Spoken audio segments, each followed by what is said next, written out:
क्या वजह है जिसने डॉलर को एक ग्लोबल करेंसी बना के रखा हुआ है? पैसे डॉलर्स में कमाना बहुत ज़रूरी हो गया है, लेकिन आखिर इसकी वजह क्या है? डॉलर ही क्यों?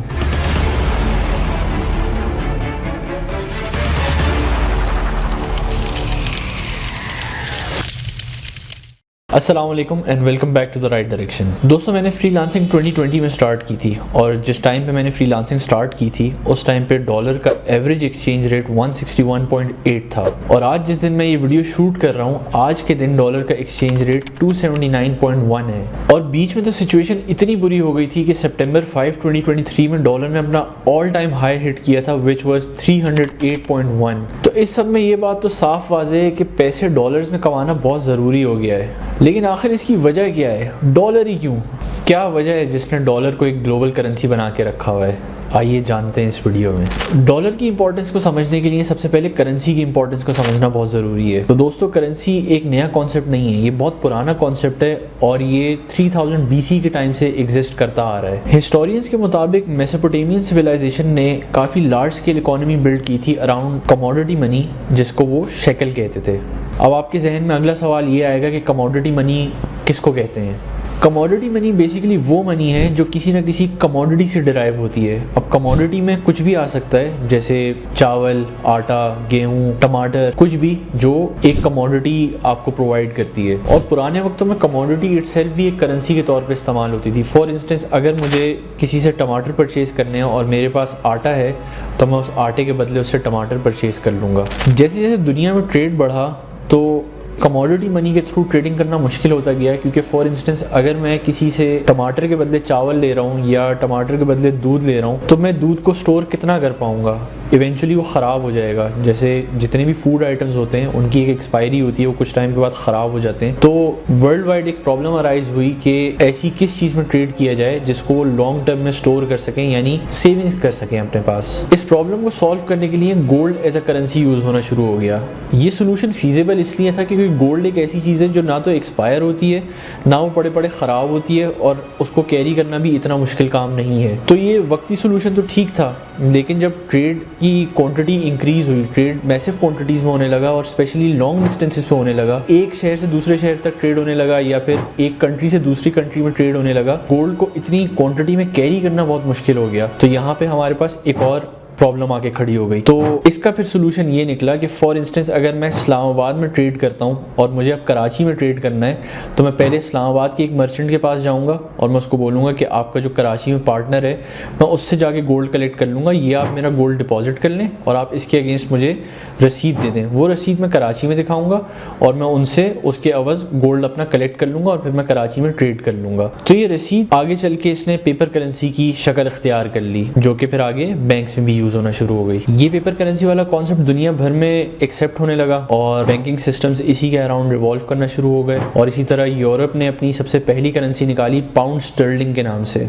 उस टाइम पे एक पाउंड स्टर्लिंग के अगेंस्ट आपको 7.3 ग्राम्स ऑफ गोल्ड मिलता था। इसी तरह हर कंट्री ने अपनी करेंसी को प्रिंट करना शुरू कर दिया और उस पेपर करेंसी के अगेंस्ट गोल्ड की एक वैल्यू को एसोसिएट कर दिया और हर कंट्री उतना ही नोट प्रिंट कर सकती थी जितना उसके रिजर्व्स में गोल्ड पड़ा हुआ है। अब हम इसको फास्ट फॉरवर्ड करके ले जाते हैं वर्ल्ड वॉर 2 के टाइम पे। तो वर्ल्ड वॉर 2 का टाइम एक ऐसा टाइम था जिसमें ग्रेट ब्रिटेन, जर्मनी, फ्रांस और सोवियत यूनियन ये पूरी तरह से तबाह हो चुके थे और इसमें यूनाइटेड स्टेट्स को ज़्यादा इम्पैक्ट इस वजह से नहीं आया था क्योंकि यूनाइटेड स्टेट्स की एक्टिव पार्टिसिपेशन बहुत कम थी और यूएस ने उस टाइम पे सबसे ज़्यादा फ़ायदा उठाया था वर्ल्ड वॉर 2 का वेपन्स एक्सपोर्ट करके। यूएस ने उस टाइम पे सारी कंट्रीज़ को वेपन्स एक्सपोर्ट किए थे बहुत ज़्यादा क्वांटिटी में, जिसकी वजह से यूएस के पास गोल्ड का रिजर्व बहुत ज़्यादा हो गया था। एक ऐसा टाइम आया था जब यूएस के पास 80% गोल्ड का रिजर्व था। पूरी दुनिया का 80% गोल्ड रिजर्व यूएस के पास था उस टाइम पे। तो फाइनली जब वर्ल्ड वॉर 2 खत्म हुई और कंट्रीज की हालत बर्बाद हो चुकी थी, उस टाइम पे यूएस इमर्ज होके बाहर आया था। यूएस उस टाइम पे बिल्कुल स्टेबल था और यूएस के पास गोल्ड रिजर्व बहुत ज़्यादा था और बाकी कंट्रीज ने अब अपने आप को रीबिल्ड करना था। लेकिन वो रीबिल्ड करती तो करती कैसे? उनके पास ना तो गोल्ड रिजर्व था जिसके अगेंस्ट वो करेंसी प्रिंट करते, तो वो फिर ट्रेड किस में करते? हर कंट्री को इम्पोर्ट्स एक्सपोर्ट्स की ज़रूरत थी, मतलब कंट्रीज़ में फूड की शॉर्टेज थी। अगर एक कंट्री जो है वो अपने पास गंदम इतनी क्वांटिटी में नहीं उगाती तो जाहिर है वो उसको इंपोर्ट करना था, लेकिन वो इंपोर्ट करे कैसे? उसके पास रिजर्व्स में गोल्ड था ही नहीं। तो इस मसले को हल करने के लिए यूएस को एक अपॉर्चुनिटी नज़र आई और उसने इंटरवीन करके अपना एक प्रपोजल दिया कि आपके पास अगर गोल्ड का रिजर्व नहीं है तो आप यूएस डॉलर को as a global currency use करें ट्रेड करने के लिए। और उस टाइम पर उन्होंने डिक्लेयर किया कि for $35 we'll give you 1 ounce of gold, यानी उन्होंने गोल्ड की वैल्यू एसोसिएट कर दी कि 1 ounce गोल्ड आपको $35 का मिलेगा। और इसी के साथ साथ उन्होंने 2 ऑर्गेनाइजेशंस बिल्ड की जो कि IMF और वर्ल्ड बैंक हैं। इन ऑर्गेनाइजेशंस के ज़रिए यूएस ने इन सारी कंट्रीज़ को बहुत ज़्यादा क्वांटिटीज़ में लोन दिए यूएस डॉलर्स में, और इन कंट्रीज़ को कंपेल किया कि जब ये लोन रिटर्न करें तो यूएस डॉलर्स में करें। तो इस तरह यूएस डॉलर पूरी दुनिया में फ्लोट होना शुरू हो गया और एक तरह से एक ग्लोबल करेंसी बन गया। अब ऐसा था कि बाकी कंट्रीज़ तो अपने नोट गोल्ड के अगेंस्ट ही प्रिंट कर सकती थी और यूएस भी गोल्ड के अगेंस्ट ही प्रिंट कर रहा था, लेकिन यूएस पे चेक एंड बैलेंस कौन रखता। तो एक टाइम ऐसा आया जिस टाइम पे यूएस के पास गोल्ड रिजर्व्स इतने नहीं थे, स्पेशली जब यूएस और वियतनाम की वॉर हुई थी। उस टाइम पे यूएस की इकोनॉमी काफ़ी नीचे आई थी और यूएस के पास गोल्ड रिजर्व्स कम हो गए थे, लेकिन उन्होंने अपने गोल्ड रिजर्व से ज़्यादा डॉलर्स प्रिंट करना शुरू कर दिए। अब इसमें ऐसा कोई सिनेरियो बनता नहीं है कि यूएस पकड़ा जाए कि वो अपने गोल्ड रिजर्व से ज़्यादा डॉलर्स प्रिंट कर रहा है। उसकी वजह यह है कि इस चीज़ के बहुत कम चांसेस हैं कि सारी कंट्रीज़ इकट्ठी यूएस के पास आ जाएं कि ये अपना डॉलर ले लो और हमें इसके अगेंस्ट हमारा गोल्ड वापस कर दो। इस चीज़ के बहुत कम चांसेस थे, अनलेस कुछ ऐसा हो जाए कि गोल्ड ओपन मार्केट में ज़्यादा प्रॉफिट देना शुरू हो जाए, जिसमें लोग ये कंसिडर करें कि वो डॉलर को गोल्ड में कन्वर्ट कर लेते हैं। और जब ऐसा हुआ तो यूएस के पास उतना गोल्ड था ही नहीं। तो उस टाइम के प्रेसिडेंट रिचर्ड निक्सन ने 15 अगस्त 1971 में यह अनाउंस कर दिया कि अब डॉलर के अगेंस्ट गोल्ड कन्वर्ट नहीं हो सकता।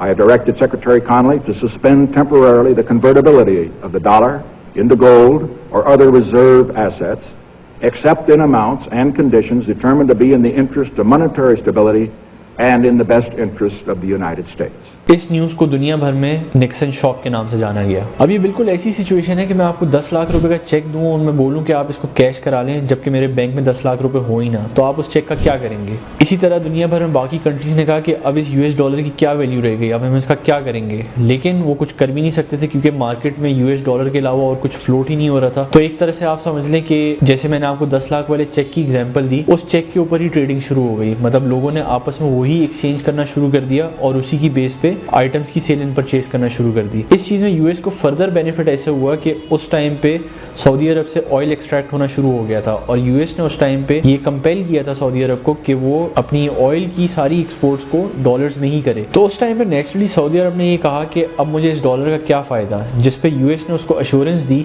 कि ये डॉलर अभी भी आपके लिए वैल्यूएबल है क्योंकि हम आपको सारी कमोडिटीज़ प्रोवाइड कर सकते हैं और आप हमें डॉलर्स में ही पे करते रहें। लेकिन इस सब के चलते हुए काफ़ी कंट्रीज़ जो हैं वो यूएस डॉलर के अगेंस्ट या यूएसए के अगेंस्ट खड़ी हुई कि अब से हम डॉलर में ट्रेडिंग नहीं करेंगे। ईरान ने कोशिश की कि वो पाउंड में ट्रेड करे, इराक ने कोशिश की जिस पे सद्दाम हुसैन को फांसी हो गई। पॉइंट इज़ दैट कि जितनी भी मूवमेंट्स डॉलर के अगेंस्ट या यूएस के अगेंस्ट खड़ी हुई हैं, यूएस उनको क्रश करता ही आ रहा है। तो इन सब कंट्रीज की गेम ऑफ थ्रोन्स में पाकिस्तान तो ऐसी पोजीशन पे नहीं है कि वो किसी भी किस्म की पार्टिसिपेशन कर सके या अपना कोई से दे सके, क्योंकि ये सब करने के लिए हमें सबसे पहले तो ग्लोबल रिकग्निशन की ज़रूरत है। अपनी करेंसी को स्ट्रॉन्ग करने के लिए हमें 2 चीज़ें करना बहुत ज़रूरी हैं। एक तो अपना ट्रेड इम्बैलेंस ख़त्म करना, यानी हमें अपनी एक्सपोर्ट्स बढ़ानी होंगी और इंपोर्ट्स कम करनी होंगी, और दूसरा फॉरेन डेट ख़त्म करना। और ये दोनों ही चीज़ें ऐसी हैं जो इन द नियर फ्यूचर होती हुई नज़र तो नहीं आ रही हैं। तो आप इन चीज़ों को एज एन इंडिविजुअल काउंटर कैसे कर सकते हैं? डॉलर्स में कमा के।